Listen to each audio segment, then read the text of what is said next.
Hello friends, welcome to special techno channel. Madhya Pradesh power generating company limited यानी कि एमपीपीजीसीएल की एक और नई भर्ती आप लोगों की आ चुकी है। फिलहाल में ही Madhya Pradesh power generating company limited plant assistant mechanical electrical का एग्जाम पेपर कंप्लीट हुआ था और फाइनली फिर से प्लांट असिस्टेंट की वैकेंसी आ चुकी है। यहाँ पे एक सवाल आ रहा है, क्या सर पिछली वैकेंसी में कोई प्रॉब्लम है इसलिए वैकेंसी को निकाला है? ऐसा बिल्कुल भी नहीं है। पिछली वैकेंसी की प्रक्रिया आपकी नियमित रूप से चल रही है और उसका रिजल्ट भी काफी जल्दी डिक्लेयर हो जाएगा, लेकिन मैन पावर की कमी के चलते फिर से इन्होंने नया रिक्रूटमेंट निकाल दिया है जिसकी प्रक्रिया भी आप लोगों की चालू हो चुकी है। तो इस वीडियो में हम लोग डिटेल से समझ रहे होंगे ऑल इंफॉर्मेशन को, कितनी नंबर ऑफ वैकेंसी है, कौन कौन से स्टूडेंट्स एलिजिबल हैं, अदर स्टेट स्टूडेंट्स कहां पर अप्लाई कर सकते हैं, आरक्षण के नियम क्या है, सिलेक्शन प्रोसेस क्या रहेगा, एग्जाम पेपर कैसा आएगा। हालांकि अभी रिसेंटली हम लोगों ने एमपीपीजीसीएल के क्वेश्चन पेपर को भी डिस्कस किया है, तो किस लेवल के क्वेश्चन आते हैं उसके ऊपर भी हम लोग डिस्कस करेंगे। तो यहां पर देख सकते हो मैं मध्य Pradesh power generating company limited की ऑफिशियल वेबसाइट में हूं।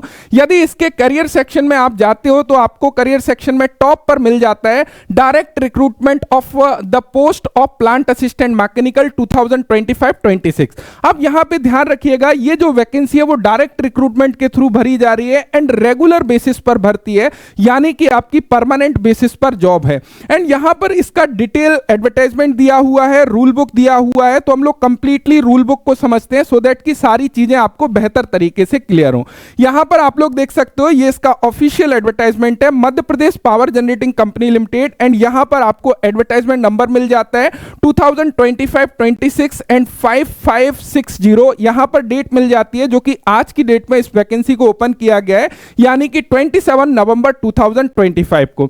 यहां पर ध्यान दीजिएगा, मध्य Pradesh power generating company limited में प्लांट असिस्टेंट मैकेनिकल पदों पर सीधी भर्ती हेतु ये कंप्लीटली नियम एवं शर्तें दी गई हैं।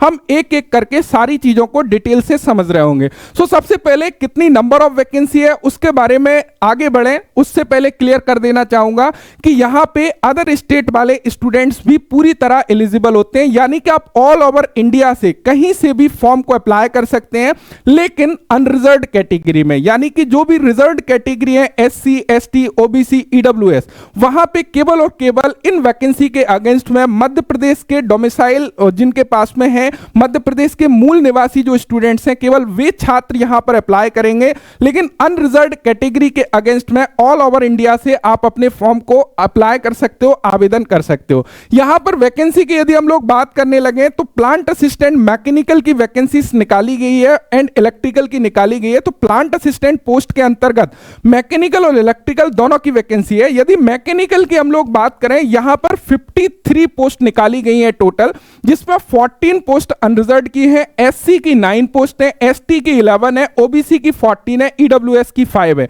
तो ध्यान रखिएगा, जो भी अदर स्टेट के कैंडिडेट हैं वो केवल और केवल इन 14 पोस्ट के अगेंस्ट में अपने फॉर्म को अप्लाई कर सकते हो। बाकी एससी, एसटी, ओबीसी, ईडब्ल्यूएस ये जो पद हैं केवल और केवल मध्य प्रदेश के मूल निवासी स्टूडेंट से भरे जाएंगे, केवल वही छात्र यहां पर पात्र होने वाले हैं। इसी प्रकार यदि इलेक्ट्रिकल की हम बात करें, टोटल 37 पोस्ट को निकाला गया है, जिसमें 10 पोस्ट अनरिजर्व्ड कैटेगरी के हैं, जिसमें अदर स्टेट के कैंडिडेट भी एलिजिबल हैं, अप्लाई कर सकते हैं। एससी की यहां पर 6 पोस्ट हैं, एसटी की 7 पोस्ट हैं, ओबीसी की 10 पोस्ट हैं एंड ईडब्ल्यूएस की 4 पोस्ट निकाली गई हैं। इस प्रकार टोटल नंबर ऑफ वैकेंसी की बात करें 90 पोस्ट के लिए यह रिक्रूटमेंट को ओपन किया गया है। अब यहां पे ध्यान दीजिएगा, इंपॉर्टेंट बात है, यहां पे इस वैकेंसी के लिए यानी कि प्लांट असिस्टेंट के लिए जो केवल और केवल मेल कैंडिडेट एलिजिबल होते हैं, यहां पे फीमेल कैंडिडेट को एलिजिबल नहीं किया जाता है। तो केवल और केवल पुरुष उम्मीदवार ही यहां पे आवेदन कर सकते हैं। अब यहां पे कुछ नेक्स्ट चीजों को समझना बेहद जरूरी है, जिससे कि सारी चीजें आप लोगों की बेहतर तरीके से क्लियर हो। काफी कुछ आरक्षण के बारे में समझने की आवश्यकता है, तो उन सभी चीजों को हम लोग डिटेल से डिस्कस करेंगे। जैसा कि आप सभी लोगों को पता है, मध्य प्रदेश में ओबीसी के आरक्षण से संबंधित याचिकाएं जो कोर्ट में लगी हैं, उसकी वजह से कुछ पोस्ट को होल्ड किया जाता है। उसके बारे में नीचे डिटेल्स में चार्ट दिया गया है, सारणी दी गई है, जहां पर हम लोग समझेंगे कि अभी इस रिक्रूटमेंट में ओबीसी की जो नंबर ऑफ पोस्ट है उसमें से कितनी वैकेंसी को भरा जाएगा और कितनी वैकेंसी को पेंडिंग में रखा जाएगा, यानी कि लंबित रखा जाएगा। जब भी कोर्ट का ऑर्डर होगा उस समय उस वैकेंसी को क्लियर किया जाएगा। तो नीचे हम लोग डिटेल्स में उन बातों को भी समझ रहे होंगे। यहां पे उसका बेसिकली पूरा क्रमांक दिया हुआ है कि किस किस के चलते जो है वैकेंसीज को लंबित है, जो 13% है वो वैकेंसी आप लोगों की होल्ड रहेगी और 87% वैकेंसी ओबीसी की अभी तत्काल में भरी जाएगी, जैसे कि मध्य प्रदेश में जो भी रिक्रूटमेंट आते हैं उसमें होता है। तो एज इट इज यहां पे होने वाला है। सीधी भर्ती हेतु विस्तृत नियम एवं शर्तें दी गई हैं, एक एक करके सारी चीजों को समझ रहे होंगे। क्या आयु सीमा है, आरक्षण क्या है, वेतन क्या है, क्या आप लोगों की ड्यूटीज वगैरह रहेगी, रिस्पॉन्सिबिलिटीज क्या है, वो सारी चीजों को देखेंगे। लेकिन सबसे पहला इंपॉर्टेंट हिस्सा है चयन प्रक्रिया। चयन प्रक्रिया में रिसेंटली हम लोगों ने मध्य प्रदेश प्लांट असिस्टेंट का जो है बेसिकली क्वेश्चन पेपर को डिस्कस किया है, तो बहुत अच्छे से क्लियर है कि किस तरह के एग्जाम में क्वेश्चन आपसे पूछे जाते हैं, कैसा पेपर आता है, उसके बारे में भी डिस्कस कर रहे होंगे। लेकिन फिलहाल एक ओवरव्यू को समझ लेते हैं कि एग्जाम पैटर्न आपका क्या रहता है। देखिए, सबसे पहला प्लस पॉइंट मध्य Pradesh power generating company limited में यह होता है कि यहां पे आपका सिंगल स्टेज सिलेक्शन होता है, यानी कि केवल और केवल यदि आप क्वेश्चन पेपर में अच्छे मार्क्स लेके आते हो, आपका सिलेक्शन बेसिकली फाइनल हो जाएगा। यहां पे कोई ट्रेड टेस्ट नहीं है, बाकी अदर कोई भी प्रोसेस नहीं है, यानी कि आप डायरेक्टली एग्जाम्स दीजिए, यदि मेरिट में आते हैं तो आपका डॉक्यूमेंट वेरिफिकेशन किया जाएगा, मेडिकल एग्जामिनेशन होगा, उसके बाद में फाइनल ज्वाइनिंग होगी। तो ये अच्छी बात है, जो लोग ट्रेड टेस्ट से बेसिकली कहीं ना कहीं घबराते हैं। अब बात आती है हमारा जो क्वेश्चन पेपर होगा उसमें कितने क्वेश्चंस होंगे, कितना समय होगा, उसके बारे में थोड़ा सा समझ लेते हैं। देखिए, यदि बात करें आपके क्वेश्चन पेपर में टोटल 100 क्वेश्चन पूछे जाते हैं। इन 100 क्वेश्चन को दो पार्ट में डिवाइड किया जाता है, discipline related question and non technical question. Discipline related question में टोटल 75 क्वेश्चन जो होंगे, 75 एमसीक्यू जो होंगे वो डिसिप्लिन रिलेटेड होंगे। अब एक सवाल आ रहा होगा कि मैकेनिकल में तो वेल्डर छात्र अप्लाई करेंगे, motor mechanic, diesel mechanic, fitter, machinist, तो क्या सर सभी की ट्रेड थ्योरी को पढ़ना है या कौन से वो टॉपिक है जिनको हमको कवर करना है? तो मध्य Pradesh power generating company limited अपना पर्टिकुलर एक सिलेबस जारी करता है, जो पूरा का पूरा सिलेबस फिटर ट्रेड से मैच करता है। वेल्डर के यहां पे कॉमन क्वेश्चन आप लोगों को देखने को मिलते हैं जो फिटर के अंतर्गत आता है, तो मोस्टली जो सिलेबस होता है वो फिटर का होता है, चाहे आप वेल्डर के हो, डीजल मैकेनिक को, मोटर मैकेनिक को, आपको जो सिलेबस दिया गया है उसके अकॉर्डिंग अपनी प्रिपरेशन को आगे बढ़ाना होगा। तो अभी हम लोग आगे डिस्कस करेंगे उसके बारे में।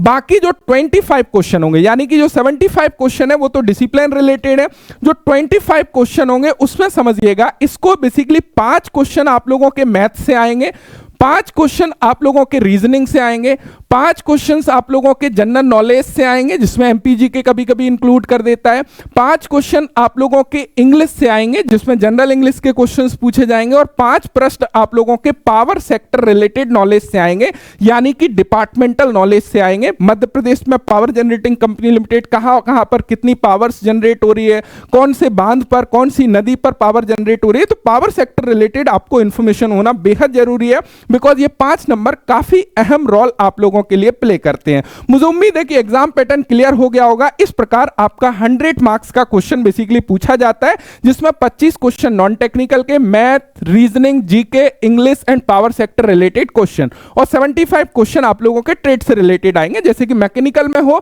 तो मैकेनिकल का अलग सिलेबस है, इलेक्ट्रिकल में अप्लाई करोगे तो इलेक्ट्रिकल का अलग सिलेबस है। तो यहां तक चीजें बेहतर तरीके से बेसिकली आप लोगों की क्लियर हो गई होंगी। ध्यान रखिएगा, इसमें कोई भी नेगेटिव अंकन नहीं होता है, यानी कि नेगेटिव मार्किंग नहीं होती है, नकारात्मक अंकन बिल्कुल नहीं होता है। तो आप लोग दिल खोल के अपने क्वेश्चन पेपर को अटेंड कर सकते हैं, कोई भी इशू की बात नहीं है, लेकिन अपनी प्रिपरेशन को बेहतर तरीके से करना है सो दैट कि अच्छा स्कोर कर सको, आपका सिलेक्शन हो सके। अब थोड़ा सा आगे चीजों को समझते हैं। यदि हम लोग कंप्यूटर आधारित परीक्षा की बात करें, जो सीबीटी एग्जाम आपका होगा वो मध्य प्रदेश की सिटी में ही होने वाला है, अदर स्टेट में नहीं होगा। भोपाल, जबलपुर, ग्वालियर, अलग अलग मध्य प्रदेश की जो सिटी है वहां पर आप लोगों के एग्जाम को कंडक्ट किया जाएगा। इस बात का विशेष ध्यान रखिएगा जो भी अदर स्टेट वाले कैंडिडेट अप्लाई कर रहे हैं। नेक्स्ट यहां पे थोड़ा सा समझिएगा, परीक्षा शहर एवं केंद्र के आवंटन के संबंध में मध्य प्रदेश यानी कि एमपीपीजीसीएल का निर्णय अंतिम होगा। आप उसमें दावा नहीं कर सकते हो सर मेरे घर से तो 1500 किलोमीटर दूर है, मैं अदर राज्य का स्टूडेंट हूं, मेरे को अपने राज्य में एग्जाम देने का मौका दिया जाए, तो ऐसा बिल्कुल नहीं होगा। इसमें एमपीपीजीसीएल का लास्ट निर्णय बेसिकली रहने वाला है। उसके बाद में परीक्षा केंद्र में इलेक्ट्रॉनिक उपकरणों, mobile phone, tablet, digital diary वगैरह वो ले जाना अलाउ नहीं रहेगा। स्वाभाविक सी बात है, मदिरा, शराब के नशे में आपको पेपर नहीं देना है। ऐसा नहीं है कि आपके शराब के नशे में ज्ञान के चक्षु खुल जाते हैं तो आप शराब के नशे में अपने एग्जाम पेपर को अटेम्प्ट करो, तो ऐसा बिल्कुल भी अलाउ नहीं है। So just joking. आगे बढ़ते हैं, यहाँ पे आवेदन शुल्क की बात करें, सबसे ज्यादा निराश छात्र होते हैं आवेदन शुल्क से रिलेटेड कि सर एमपीपीजीसीएल में जो एप्लीकेशन फी है वो काफी ज्यादा होती है, और वास्तव में एप्लीकेशन फी ज्यादा है यदि हम लोग अदर डिपार्टमेंट से कंपेयर करें। यहां पे जो एप्लीकेशन फी लगने वाली है, यदि आप अनरिजर्व्ड कैंडिडेट हो, यानी कि अदर राज्य से अप्लाई कर रहे हो, या मध्य प्रदेश के मूल निवासी स्टूडेंट्स हो और अनरिजर्व्ड कैटेगरी के अगेंस्ट में अप्लाई कर रहे हो, तो आपको 1200 रुपए पे करना होंगे। यदि आप मध्य प्रदेश के मूल निवासी हैं और अनुसूचित जाति के अंतर्गत आते हैं, अनुसूचित जनजाति के अंतर्गत आते हैं, अन्य पिछड़ा वर्ग यानी कि ओबीसी नॉन क्रीमी लेयर के अंतर्गत आते हैं, पीडब्ल्यूडी कैटेगरी के अंतर्गत आते हैं, या ईडब्ल्यूएस कैटेगरी के अंतर्गत आते हैं, तो इन सभी कैंडिडेट को जो एप्लीकेशन फी पे करना पड़ेगा वो 600 रुपए पे करना पड़ेगा। सो मुझे उम्मीद है ये चीज आपको क्लियर हो गया होगा। आवेदन शुल्क जो है नॉन रिफंडेबल होगा, किसी भी कंडीशन में आपको रिफंड नहीं मिलेगा, इस बात का विशेष ध्यान रखिएगा। आपको आवेदन शुल्क online, net banking, debit card, credit card, UPI के थ्रू आप बहुत ही बढ़िया तरीके से पेमेंट कर सकते हो, कोई भी इशू की बात नहीं है। आवेदन कैसे करना है इसको थोड़ा सा समझ लेते हैं। देखिए, आवेदन करने के लिए आपको एमपी ऑनलाइन की वेबसाइट के थ्रू बेसिकली आवेदन करना पड़ेगा। एमपी ऑनलाइन की वेबसाइट पर जाना है, देन वहां पर सारी नियम और शर्तें भी दी गई हैं, एडवर्टाइजमेंट में भी दी गई हैं, देन उसको फॉलो करते हुए आप अपने आवेदन को भर सकते हैं। आवेदन करते समय आपके पास में एक valid email ID, valid mobile number होना चाहिए जो एटलीस्ट 6 मंथ तक एक्टिव हो, बिकॉज फर्दर जो भी इंफॉर्मेशन होगी एडमिट कार्ड के रिलेटेड या फिर कोई भी इंपॉर्टेंट डेट के रिगार्डिंग, वो आपको मैसेज एंड ईमेल के थ्रू इंफॉर्म किया जाएगा। साथ ही साथ इनकी ऑफिशियल वेबसाइट पर भी अपडेट किया जाएगा। तो डे बाय डे आप स्पेशल टेक्नो से जुड़े हो तो हर अपडेट आपको मिलती रहेगी, लेकिन ध्यान रखिएगा active mobile and email ID के साथ ही अपने फॉर्म को अप्लाई करिएगा। नेक्स्ट, यहां पर यदि हम लोग बात करें, आवेदक द्वारा ऑनलाइन आवेदन के साथ साथ इन सभी दस्तावेजों को अपलोड करना है। कौन कौन से वो मुख्य इंपॉर्टेंट दस्तावेज हैं? सबसे पहले 10th की अंक सूची आपको अपलोड करना होगा, 10th की मार्कशीट, जिससे कि आपकी डेट ऑफ बर्थ प्रूफ के रूप में इसको मान्य किया जाएगा। अदर कोई भी डॉक्यूमेंट्स डेट ऑफ बर्थ के लिए मान्य नहीं किया जाएगा। यदि आप मध्य प्रदेश के मूल निवासी हैं, उस कंडीशन में आपको मध्य प्रदेश का डोमिसाइल सर्टिफिकेट अपलोड करना है। यदि आप अदर राज्य से फॉर्म को अप्लाई कर रहे हो तो इसकी कोई भी आवश्यकता नहीं है। जाति प्रमाण पत्र, यदि आप किसी कैटेगरी के अगेंस्ट अप्लाई कर रहे हो और मध्य प्रदेश के मूल निवासी हो, उसी कंडीशन में आपको कास्ट सर्टिफिकेट की जरूरत है। यदि आप अदर स्टेट के कैंडिडेट हो और आप एससी कैंडिडेट हो, तब भी आपको जाति प्रमाण पत्र को अप्लाई करने की, अपलोड करने की जरूरत नहीं है, क्योंकि आप यहां पे अनरिजर्व्ड कैटेगरी में ही गिने जाओगे, ध्यान रखिएगा। नेक्स्ट, यदि वैध एवं मान्य आय एवं संपत्ति का प्रमाण पत्र, यह केवल और केवल मध्य प्रदेश के मूल निवासी जो आर्थिक रूप से कमजोर ईडब्ल्यूएस कैटेगरी में आते हैं, उनका जो सर्टिफिकेट है उनको अपलोड करना पड़ेगा। यदि फिजिकल हैंडिकैप्ड कैटेगरी हो या किसी भी कैटेगरी में आते हो, उसका आपको जो है अपलोड करना है। साथ साथ में आवेदक का नवीन छाया, recent passport size photo upload करना है, हस्ताक्षर अपलोड करना है। आयु सीमा में छूट के संबंध में यदि कोई आवश्यक दस्तावेज आपके पास में, उस कंडीशन में उसे आपको अपलोड करना होगा। तो ये सारे डॉक्यूमेंट्स हैं जिनके थ्रू आप अपलोड करके अपने फॉर्म को अप्लाई कर सकते हो। अब बात आ जाती है इंपॉर्टेंट तिथियां, इंपॉर्टेंट डेट की। फॉर्म कब से स्टार्ट होगा, कब इसकी लास्ट डेट है? देखिए, आपका जो फॉर्म है 1 दिसंबर 2025 से अप्लाई होना स्टार्ट होगा और इसकी जो लास्ट डेट है 30 दिसंबर 2025 तक आप अपने फॉर्म को अप्लाई कर पाओगे। सफिशिएंट समय है आपके पास में, लेकिन ध्यान रखिएगा एमपी व्यापम के थ्रू, आप एमपी ऑनलाइन के थ्रू अप्लाई कर रहे हो तो लास्ट चांस के लिए मत बैठिएगा, बिकॉज रश के कारण सर्वर डाउन होता है, देन उसके बाद में आपका फॉर्म छूट जाता है। कोशिश करिएगा इनिशियल डेज में जब फॉर्म अप्लाई होता है उसी कंडीशन में अपने फॉर्म को आपको अप्लाई करना है। मुझे उम्मीद है ये चीजों की तरफ आप ध्यान दोगे और कोई भी मिस्टेक बेसिकली नहीं कर रहे होगे। यहाँ पे कुछ इंपॉर्टेंट जानकारी दी गई है, कुछ इंपॉर्टेंट रूल दिए गए हैं, जैसे कि यहाँ पे बोला गया किसी भी अतिरिक्त परिशिष्ट विशिष्ट यानी कि शुद्धि पत्र जानकारी केवल मध्य प्रदेश की पावर जनरेटिंग कंपनी लिमिटेड जो वेबसाइट्स हैं उस पे अपलोड किया जाएगा, साथ ही साथ एमपी ऑनलाइन पर अपलोड किया जाएगा। तो जो भी आगे की फर्दर इंफॉर्मेशन होगी यहां पे आपको बेसिकली देखने को मिल जाएगी। अब बात आ जाती है सबसे इंपॉर्टेंट परिशिष्ट 1 में कि आपकी एजुकेशनल क्वालिफिकेशन क्या है, कौन कौन से छात्र आवेदन कर सकते हैं, क्या एलिजिबिलिटी क्राइटेरिया है। तो यहां पे समझ लेते हैं, यदि हम लोग संयंत्र सहायक मैकेनिकल यानी कि प्लांट असिस्टेंट मैकेनिकल की बात करें तो इसमें कौन कौन से छात्र आवेदन कर सकते हैं। आपका जो पोस्ट कोड है P01 है। यहां पे राज्य शासन अथवा भारत सरकार द्वारा मान्यता प्राप्त शिक्षा मंडल से हाई स्कूल परीक्षा उत्तीर्ण होना चाहिए, यानी कि आपके पास में 10th क्लास कंप्लीट होना चाहिए। और उसके साथ में ध्यान रखिएगा आपने ITI कंप्लीट होना चाहिए। कौन कौन सी ट्रेड वाले कैंडिडेट अप्लाई कर सकते हैं, machinist, fitter, welder, HP welder, mechanic pump, mechanic वाहन, mechanic motor mechanic, diesel mechanic trade में जिन्होंने ITI किया है वो अप्लाई कर सकते हैं। ध्यान रखिएगा इन ट्रेड के अलावा कोई भी अदर ट्रेड का कैंडिडेट प्लांट असिस्टेंट मैकेनिकल में आवेदन नहीं कर सकता है। जैसे कि यदि टर्नर की बात करें, टर्नर ट्रेड को प्लांट असिस्टेंट मैकेनिकल में अलाउ नहीं किया जाता है। तो मशीनिस्ट वाले, फिटर वाले, वेल्डर वाले, HP वेल्डर वाले, मैकेनिक पंप वाले, मैकेनिक मोटर वाले, मोटर मैकेनिक, डीजल मैकेनिक, ये सभी ट्रेड वाले अप्लाई कर सकते हैं। साथ साथ में ध्यान रखिएगा आपकी ITI चाहे NCVT से हो या SCVT से, दोनों ही छात्रों को यहां पर एलिजिबल किया जाता है, आप अप्लाई कर सकते हो। यहां पे कोई भी अदर एजुकेशनल क्वालिफिकेशन की रिक्वायरमेंट नहीं होती है, ना ही आपके पास में एक्सपीरियंस की रिक्वायरमेंट है, ना ही अप्रेंटिस की रिक्वायरमेंट है। यदि आपने ITI किया है इन ट्रेड से तो आप अप्लाई कर सकते हो। अब थोड़ा सा बात कर लेते हैं इलेक्ट्रिकल के बारे में। देखिए यहां पे आरक्षित एवं मध्य प्रदेश के मूल निवासी, अन्य पिछड़ा वर्ग या फिर अभ्यर्थी हेतु न्यूनतम जो आप लोगों के अंक हैं वो कितना होना चाहिए, ध्यान रखिएगा।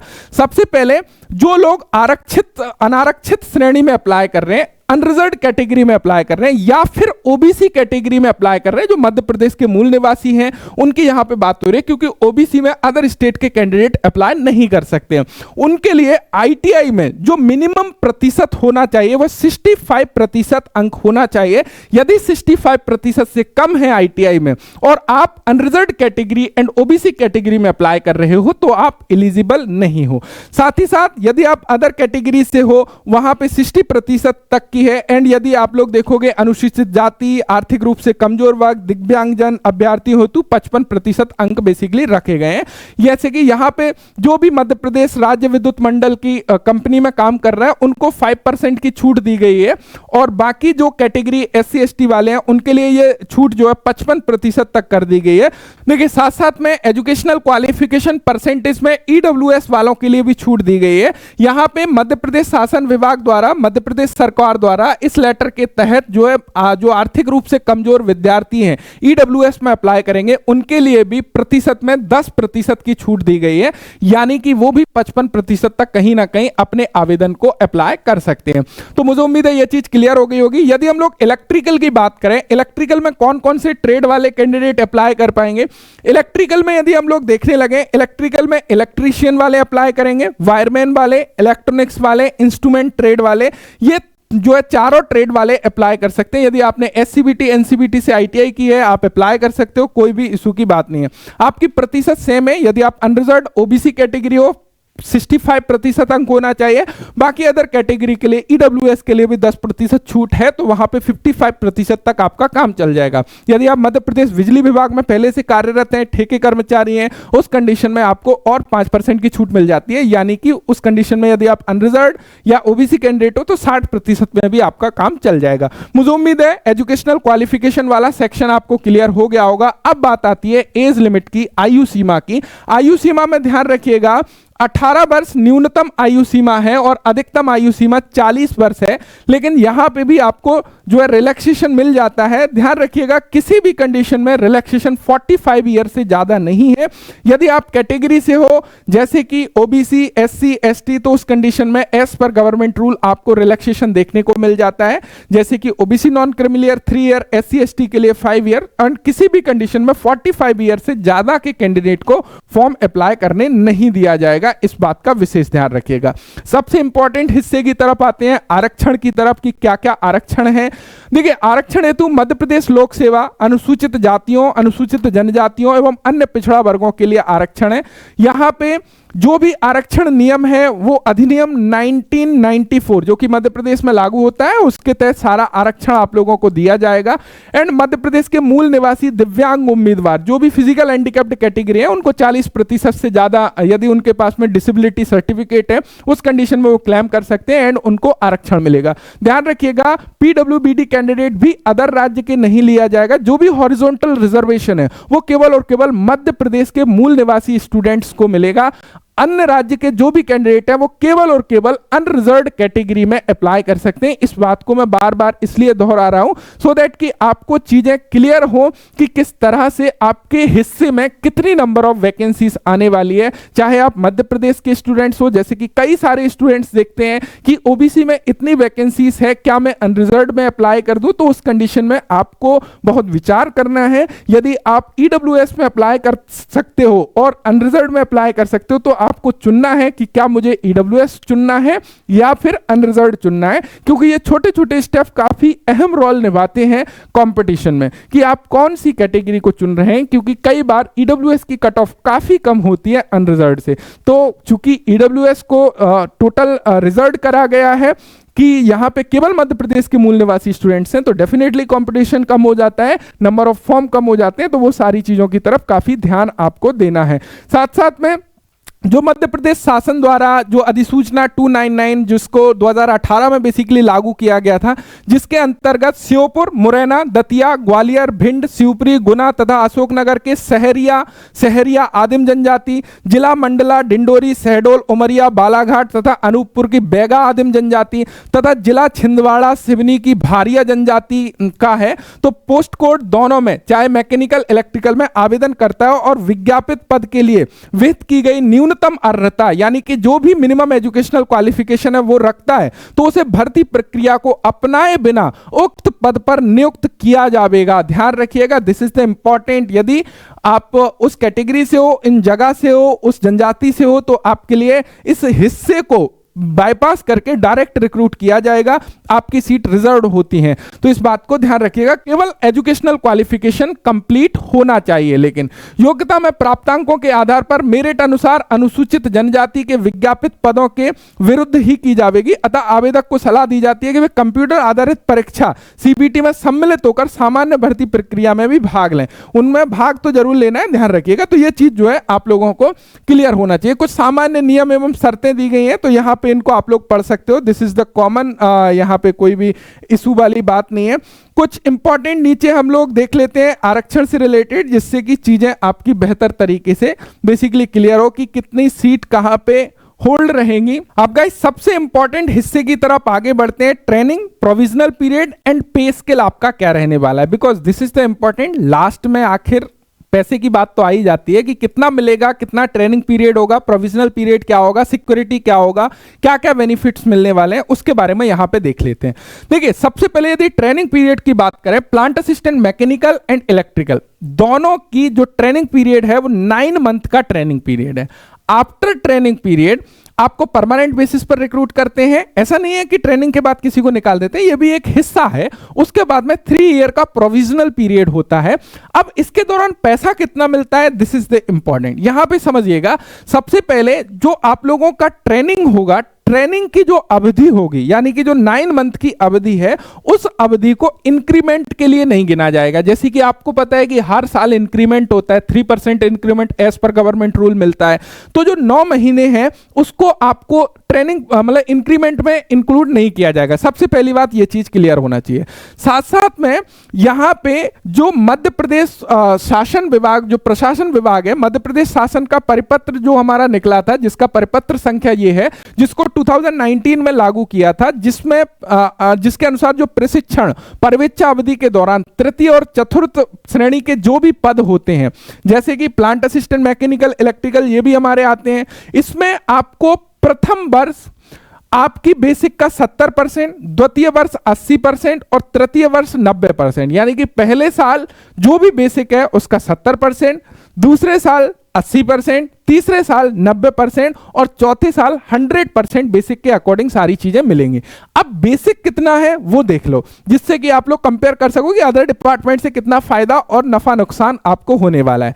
देखो दोनों के लिए ट्रेनिंग पीरियड तो 9 महीने का है, ठीक है। यदि हम लोग यहां पे बात करने लगे किसकी, वेतन की, तो लेवल 6 का पे स्केल देते हैं। ये पे स्केल काफी बढ़िया देते हैं। देखिए अदर डिपार्टमेंट की यदि हम लोग बात करें, वहां पे चाहे इसरो की भी बात करें 21,300 के आसपास बेसिक रहता है। ऑर्डिनेंस की बात करें 18,000 बेसिक पर रिक्रूट करता है। डीआरडीओ भी इसी तरह रिक्रूट करता है, लेकिन ये रिक्रूट कर रहा है 25,300 बेसिक पर।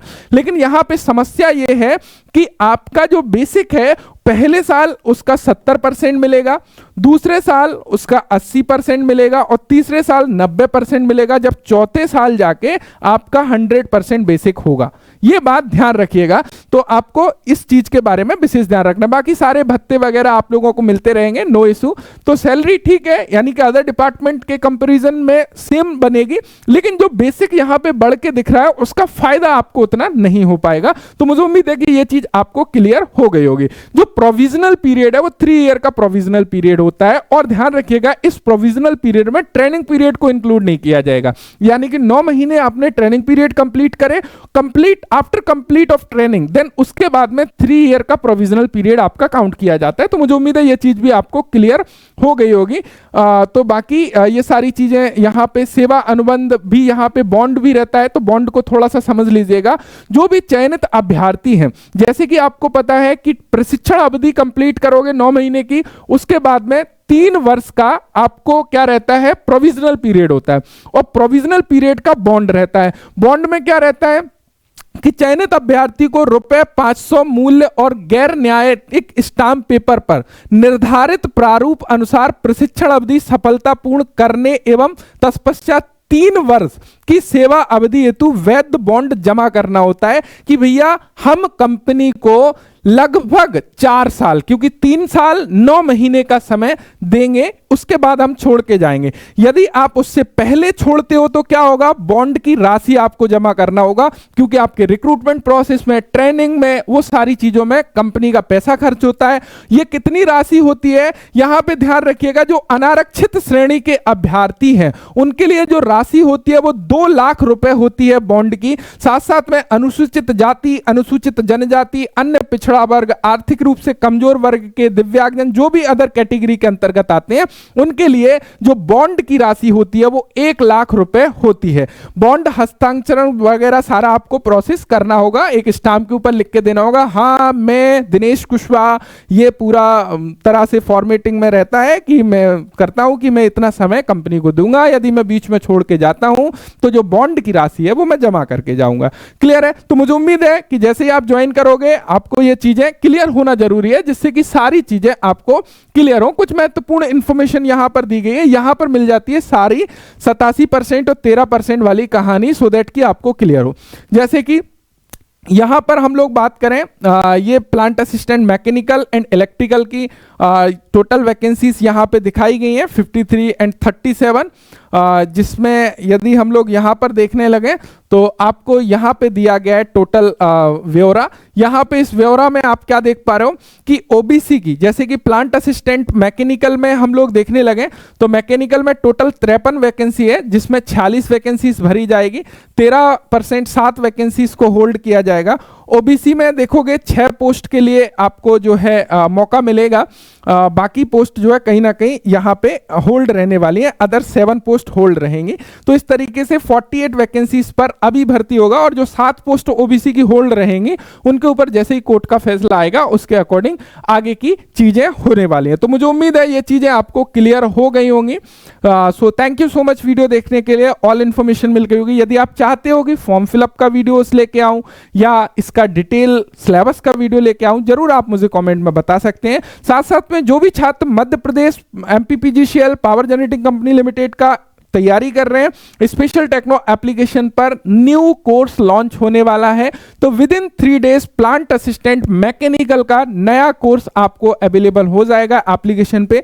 स्पेशल टेक्नो एप्लीकेशन में जाके आप प्लांट असिस्टेंट का न्यू कोर्स बेसिकली ज्वाइन कर सकते हो, जहां पे आपके नए सिलेबस के अकॉर्डिंग हर एक टॉपिक को कवर किया जाएगा, चाहे वह आपका मैथ्स हो, रीजनिंग हो, जो कि विकास सर आपकी कंप्लीट करेंगे, total discipline related, power sector related मेरे द्वारा कंप्लीट किया जा रहा होगा, जहां पे इन डेप्थ चीजों को समझ रहे होंगे, एआई एक्सट्रैक्शन क्वेश्चन को समझ रहे होंगे, जिस तरह के क्वेश्चन अभी आपके एग्जाम्स में पूछे जा रहे हैं। So thank you so much, thanks for watching and bye bye.